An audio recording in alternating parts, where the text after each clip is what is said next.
Kami dari kelompok 1 yang beranggotakan saya sendiri Fiora Salsapuja. Saya Diana Andriani. Saya Bella Diana. Saya Uswatu Nisa. Dan saya Muhammad Fikri Haikal.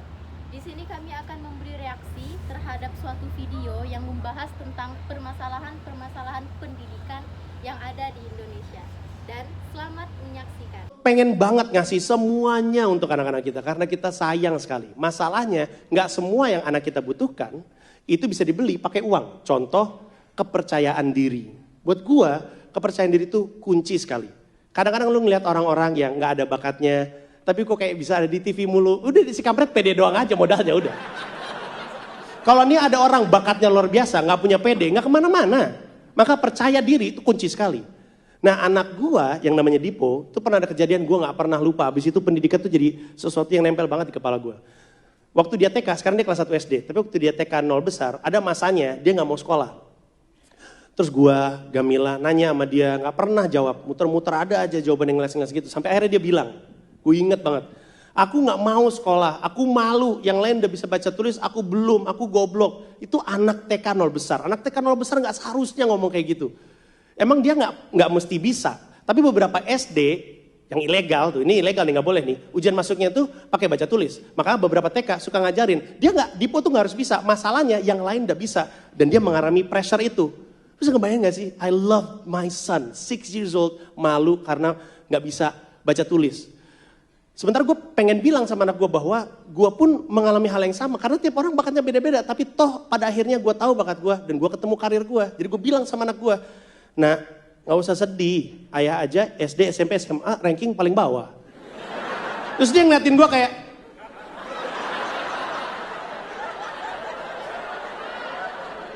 oh berarti nurun dari lu. Lu sih bego, turun ke gue. Coba lu pintar. Tapi untungnya ada kejadian yang membuat dia sadar bahwa setiap anak bakatnya beda-beda. Emang dikasih caranya, dikasih jalan sama Tuhan. Jadi suatu hari waktu dia TK, waktu TK 0 besar, gue jemput dia. Jadi kan kalau misalkan anak-anak TK dijemput, orang tuanya tuh nunggu di balik pintu kelasnya, di luar.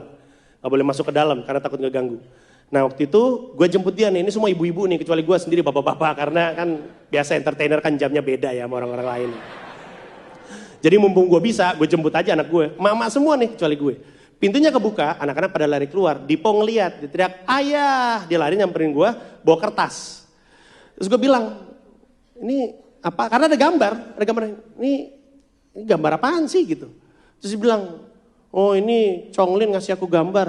Ini gambar apa? Gambar Angry Bird, tapi jeleknya bego dia. Terus gue bilang sama dia, nak, Conglin itu gambarnya jelek bukan berarti dia bego, artinya kamu bakatnya digambar. Sebaliknya, kalau kamu belum bisa baca tulis dan dia bisa, juga bukan berarti kamu bego. Nah, artinya bakatnya dia ada di baca tulis. Kamu ngerti? Ngerti ayah? Udah main dulu sana. Terus dia lari. Terus gue bilang, maaf ya mamanya Conglin. Mamanya di sini. Mamanya Conglin yang belum bego, di samping gua pas. Kan dia nggak tahu ya. Kan gua tahu siapa mamanya siapa. Ini anak keluar main ngomong Conglin bego, emak aja sebelah sini. Emaknya kayak mau gambar tapi bukan anak gue. Ya gitu. Ya di sana. Maaf ya mamanya Conglin, Assalamualaikum. Kabur gue.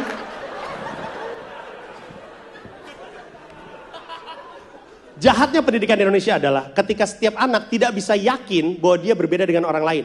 Itu jahatnya pendidikan di Indonesia.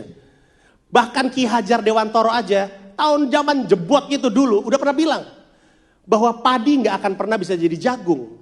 Padi lu treat sebagai padi, jagung sebagai jagung. Ya udah jangan disama-samain.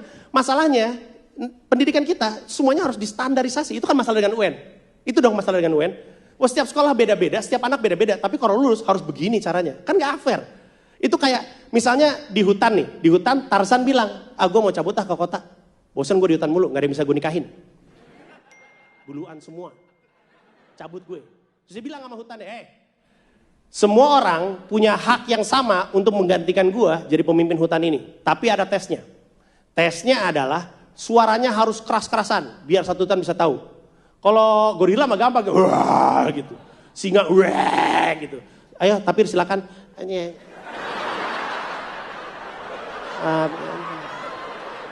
Nggak fair kan. Katanya semua, kan kasihan. Einstein pernah bilang, setiap anak adalah jenius. Tapi kalau kamu nilai seekor ikan dari cara dia memanjat pohon, ikan itu akan merasa bodoh seumur hidupnya. Dan itu masalah kita di Indonesia gitu. Einstein juga pernah bilang. Thank you. Einstein juga pernah bilang, waktu SMP, bayangin SMP. Dia ngomong ke gurunya, dia bilang, saya nggak setuju dengan sistem pendidikan dengan menggunakan cara belajar hafalan. Karena itu mematikan kreativitas dan mematikan semangat belajar. Keluar dia dari sekolah, SMP. Coba anak SMP ngomong gitu sama gurunya sekarang. Keluar juga, dikeluarin tempatnya. Keluar lo. Tapi kan bener. Salah satu ciri bahwa pendidikan di Indonesia masih bermasalah adalah karena beberapa institusi pendidikan memaksakan anaknya untuk hafal. Bahkan bukan itu kuncinya. Kuncinya adalah paham konsepnya dan tahu bagaimana cara aplikasinya. Kan gitu kan? Nggak mesti dihafalin. Contoh gini deh. Di sini yang ngefans sama Manchester United boleh dengar tepuk tangannya? Oke. Udah deh, hau-hau ntar aja. Lu kata ini non-bar. Aduh lo. Oke, untuk semua yang ngaku ngefans Manchester United. Kalau gua suruh sebutin satu aja nama pemain MU sepanjang masa. Bisa nggak? Bisa pasti. Diajarin nggak di sekolah? Enggak. Tapi kenapa dia bisa? Kenapa dia hafal? Karena dia minat. Maka kuncinya bikin dong anak-anak ini minat sama pelajaran. Bukan paksa dia untuk ngapal. Itu namanya goblok. Tapi kan enggak. Kalau dia minat dia akan hafal. Kalau emang gurunya bagus, bikinlah nih anak minat. Kalau dia nggak minat, kan ada Google. Zaman sekarang kita terbuka lah sama teknologi. Pakailah Google, nggak apa-apa juga. Lagian, hal-hal yang kita sibuk-sibuk hafalin dulu, sekarang belum tentu benar. Padahal dulu kita hafalin. Contoh nih. Waktu zaman kita SD dulu, waktu zaman beberapa di antara kita SD, habis yang ngaku nikah dikit banget sih. Arti gini, di zaman lu SD, ada berapa planet di tata surya? 9 kan? Tahu gak sekarang berapa planet tata surya? 12. Kita mikir 8, karena kita pikir Pluto keluar kan? Tapi sekarang ada klasifikasi planet baru di tata surya kita, namanya dwarf planet atau planet kerdil. Jadi ada Haumea, Makemake, Ceres, dan Pluto, semuanya masuk lagi. Total sekarang 12 planet tata surya. Buat apa kita capek-capek ngapalin dulu? Sekarang salah. Lah, waktu SD kelas 3, pelajaran IPA ulangan, gue pernah dapat jawab pertanyaan nih. Ini ulangan nih. Ada berapakah jumlah planet di tata surya? A 8, B 9, C 12. Terus kan gue lupa ya, gak hafal. Tapi kan gue mesti jawab kan, dan kalau misalkan waktu kita kecil kan, kalau lu nggak tahu jawabannya terus lu sosok nemu teori konspirasi gitu. Kayak lembar jawabannya lu mundurin, segitu lu perhatian mulai ada polanya nih. A, B, C, A, B, oh C nih. Kayak semacam Da Vinci Code gitu loh. C.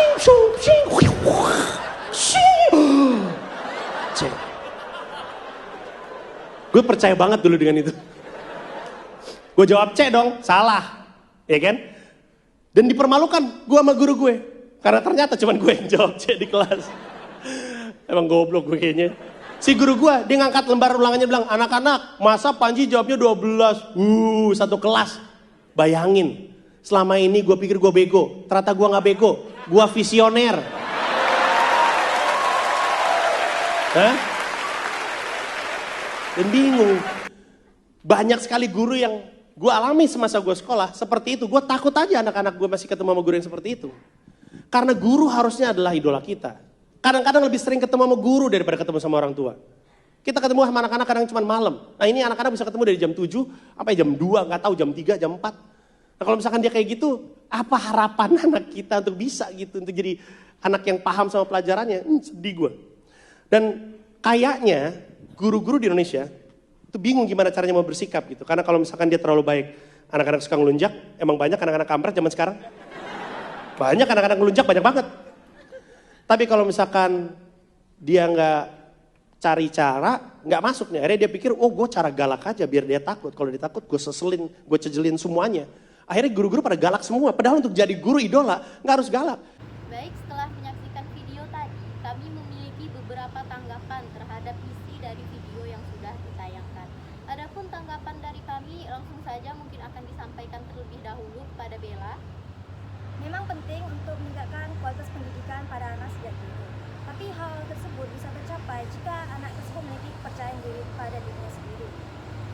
Jika dia sudah memiliki kepercayaan diri pada dirinya sendiri, maka dia akan tahu pada dirinya sendiri. Dia tidak akan mempressure dirinya ke area negatif. Dia akan tahu di mana dia bisa merepair atau memperbaiki, meningkatkan semua potensi dan mengembangkan kemampuannya sendiri. Yang kita ketahui berdasarkan video yang sudah ditayangkan tadi, bahwa banyak anak yang tidak memiliki kepercayaan diri terhadap minat dan bakat yang ia miliki. Hal itu disebabkan oleh banyak faktor, diantaranya yang pertama faktor dukungan. Si anak tidak mendapatkan dukungan baik dari keluarga, teman, ataupun tenaga pendidik terhadap minat dan bakat yang ia miliki. Kemudian faktor pergaulan, di mana si anak ini jika tampil berbeda malah dibully oleh teman-temannya, sehingga ia tidak berani menampilkan minat dan bakat yang ia miliki.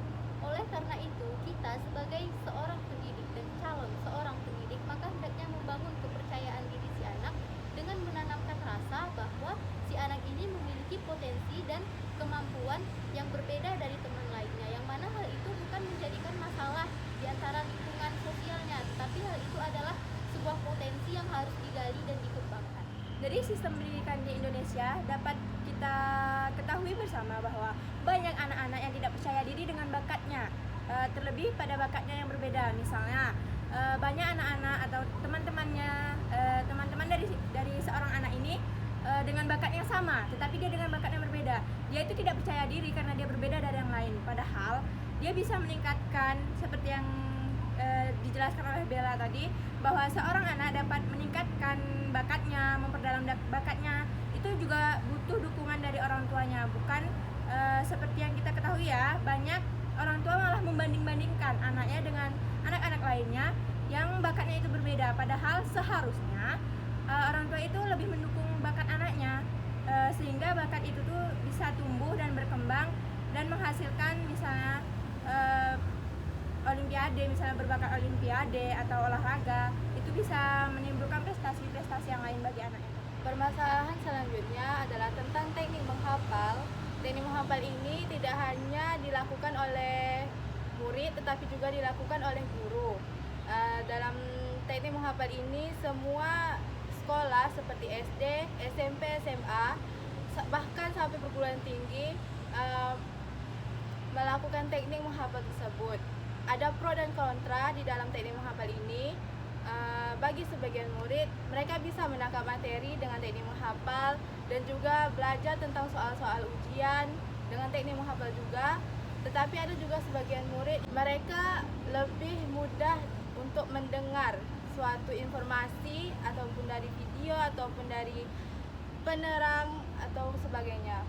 Menurut saya ini Saya akan memberi reaksi terhadap satu permasalahan lagi yang terdapat yang dijelaskan dalam video tadi, yaitu adalah standarisasi kelulusan yang dibuat sama oleh sistem pemerintahan. Pada zaman dahulu atau pada era-era sebelumnya, itu sistem standarisasi itu tuh sama semuanya. Padahal pada dasarnya anak-anak itu seperti yang di awal kami jelaskan tadi, setiap anak itu memiliki kecerdasan yang berbeda-beda, bakat yang berbeda-beda, dan tingkat intelijennya juga berbeda-beda. Sehingga jika disatukan pada tahap kelulusan dengan satu ujian yang sama, maka menurut saya sendiri itu kurang efektif lah ya, atau kurang fair bagi mereka. Karena seharusnya misalnya saja mereka kuat di tingkat kuantitatif, yang mana tentang hitung-hitungan. Maka menurut saya tingkat kelulusan juga ya tentang itu, tentang perhitungan, atau kualitatif tentang mendeskripsikan suatu masalah atau sesuatu. Demikian juga dengan mata pelajaran lainnya. Tetapi pada sistem pendidikan saat ini, pada tahun 2022, yang mana telah rata-rata dari SD, SMP, SMA, atau tingkat perguruan tinggi sudah menerapkan yang namanya sistem MBKM. Tetapi menurut saya sistem pendidikan di Indonesia semakin lama semakin meningkat kebaikannya, atau meningkatkan dari segi kurikulum, yaitu sistem kurikulum merdeka, yang mana siswa-siswa dapat memilih bakatnya dan memperdalam bakatnya, sehingga saat lulus nanti mereka bisa langsung mendapatkan pekerjaan yang sesuai dengan bakatnya, sehingga meningkatkan ahli-ahli profesional di Indonesia. Menyambung dari penjelasan Dian tadi, menurut saya ada satu metode yang diterapkan di MBKM tersebut yang menurut saya itu sangat efektif, yaitu tentang pertukaran pelajar. Menurut saya pertukaran pelajar ini sangat efektif dilakukan di Indonesia. Dengan adanya pertukaran pelajaran ini, di mana peserta didik dapat merasakan bagaimana pendidikan di negeri lain. Hal ini dapat mengembangkan rasa kreativitas dari peserta didik tersebut karena dia dapat pengalaman baru, pendidikan baru di negeri lain tersebut. Baik, itulah reaksi kami terhadap video yang sudah ditayangkan tadi. Dan terima kasih sudah menyaksikan. Dah. Dah.